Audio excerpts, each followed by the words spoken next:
Hey guys, welcome to another episode of Ask DeFranco's Gym. Today's question comes from Jeff.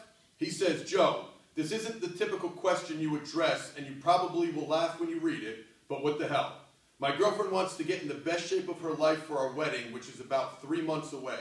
Her main goal is to have the typical curves every woman wants, tight and toned thighs with a nice round butt to match.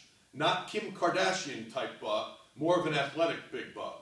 Now, I know this isn't exactly your type of clientele, but I also know you've trained some stud female athletes, so I was hoping you could give my wife-to-be some general advice on how she should train in order to achieve the look she wants. She's working with a great nutritionist, but she makes what I feel are the classic training mistakes most females make. She spends way too much time on that inner thigh machine, does tons of leg extensions and leg curls, etc. She also does 100 of those kneeling donkey kick things every night before bed to work her glutes. I'm sorry if this question is a complete waste of your time. I'm sure the chances of me getting a response are slim, but hey, you only live once, and hopefully I'll only be getting married once, so I figured I'd take the shot. And he goes on a couple more things, but Jeff. So, Jeff, that is, it's a great question, and I am addressing it because I think you kind of know where I would go with my answer. And the answer is, in order for your wife to get the results, that look that she's looking for, that shapely, tight-toned lower body look, the answer is to train like an athlete. I'm still baffled by how many women make the mistake that your girlfriend is making and wasting time on these isolation type machines. Things like that inner thigh machine. Have your wife Google the pectineus or the gracilis muscle. Google those two muscles just as two examples. And look how small the pectineus is and the gracilis is, this long, skinny kind of inner thigh muscle. And not to turn it into an anatomy lesson, but just Google those two. Look at the size of them, and then look at the size of the muscles. Look at the size of your glutes and the muscles that make up your quads and your hamstrings. Those are the ones we want to focus on, and those are the muscles that athletes are well developed in. Look at soccer players, female soccer players, college or Olympic soccer players, gymnasts who are even, maybe a little on the extreme side, but a great example. Also, volleyball players. Everybody loves, every woman wants to have the lower body of a volleyball player. Sprinters, track and field athletes. I've worked with the WWE and on Stephanie McMahon's WWE Fit Series DVD, which is out now, and look at the divas and look at the roster, the female roster of the WWE.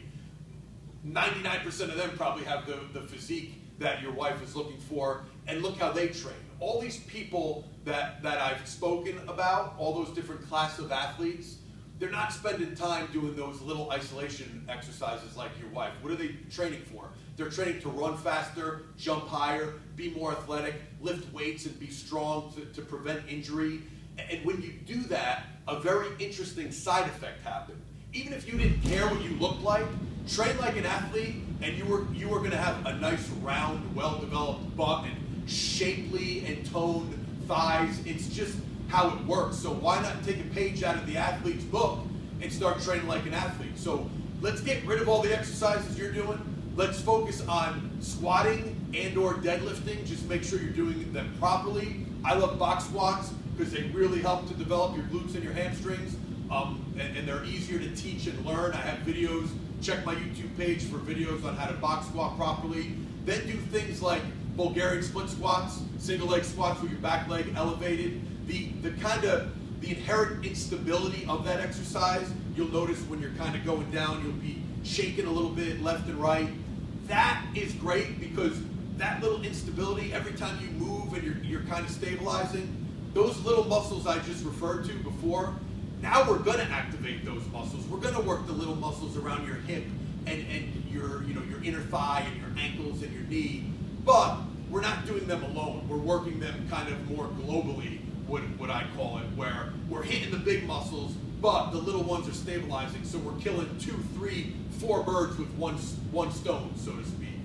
So any unilateral movement like the Bulgarian split squats, walking lunges, stationary lunges, step-up variations, and then for the posterior chain, you want to drag, if you could drag a sled or push a prowler, reverse hyperextensions, glute ham raises, things of that nature, 45-degree back raises, kettlebell swings are a great choice, and then incorporate some sprints and some box jumps into your programming. Again, you know, a lot of females, you don't feel the burn, so to speak, when you do some box jumps, but you know, you're developing that fast twitch fiber, and those fibers are really responsible for, you know, the muscle and that shape and tone, even though it's not a classic bodybuilding type movement. Again, look no further than a volleyball player and all the jumping they do, and look how well developed their legs are. So let's take a page out of the athlete's book real quick before I go.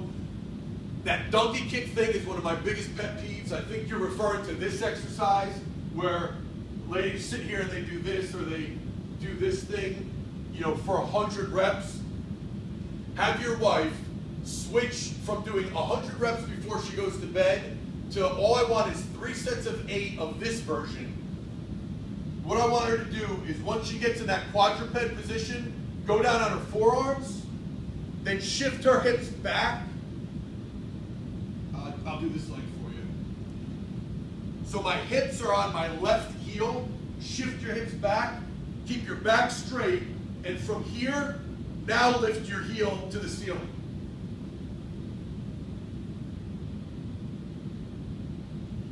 Just by showing you 3 reps of that, my ass is almost cramping up. So that variation will activate your glutes 100 times more than your donkey kicks. And let me tell you, like I said, 2 or 3 sets of 8 is far superior to your 100 reps of the other version. In fact, you might not be able to do it. If you can't do it kind of all the way back here, just shift forward a little bit and start from there. But the more you can get your hip back on the non-working heel, the more activation your glutes will get. So change your training up, give those things a try. Good luck with the wedding. Thanks for the question, and we'll see you next time.